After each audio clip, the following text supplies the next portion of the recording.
Well, let me just say regarding Big Frank, I think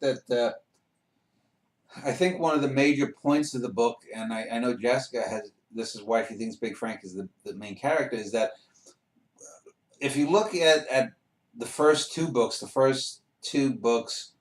it's really not until the third book that I think we get the overtures from Carlo Gambino that he would back a takeover by Big Frank of the Maravelli family if he was to get rid of Paulie. Um, I don't think if you watch or read any of the scenes in book one or even in the war against the Foundation, we don't really get any hints that Big Frank has the ambition. Clearly, he probably does. Anyone in the number two position at some point is going to dream of being number one.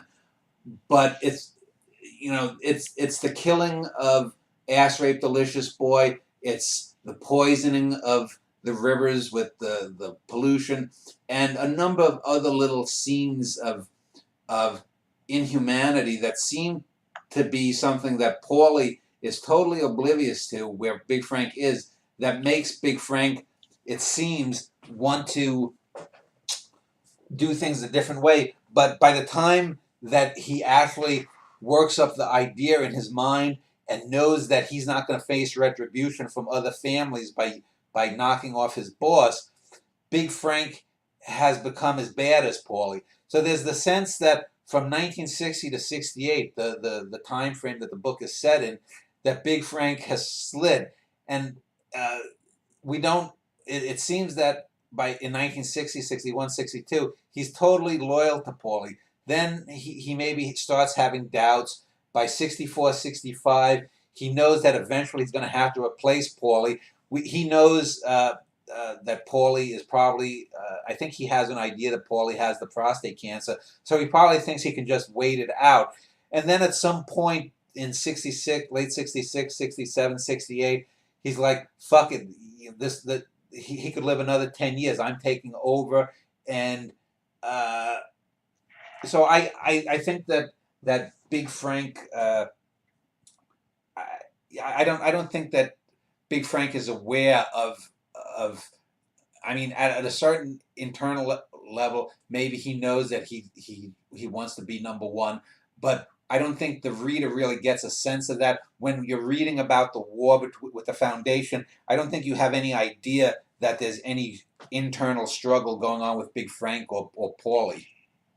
No, you don't from this book. Although if you tie in the Machete brothers, you obviously infer things even before that, and you kind of make up a narrative. It's stated right there. He killed Paulie, so we know going into this book that Big Frank kills Paulie.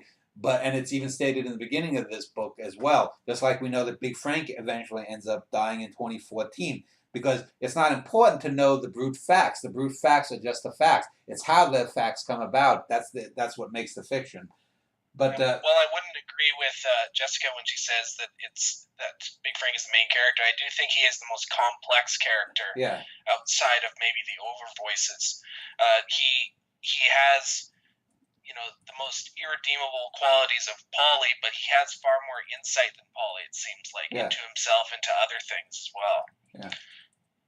Whereas Paulie is, as you stated, is a psychopath, and it just seems that Paulie has more genuinely affecting moments, especially in his interactions with Big Frank, than Big Frank has with anyone. He's so duplicitous in a lot of the things he does, and it may be just that since I know how he becomes, I often wonder if he had all these ideas at the very beginning, even if we're talking about how it's just been one thing after the other with Paulie, where he's kind of supplied the fact that he needs to take over at this point.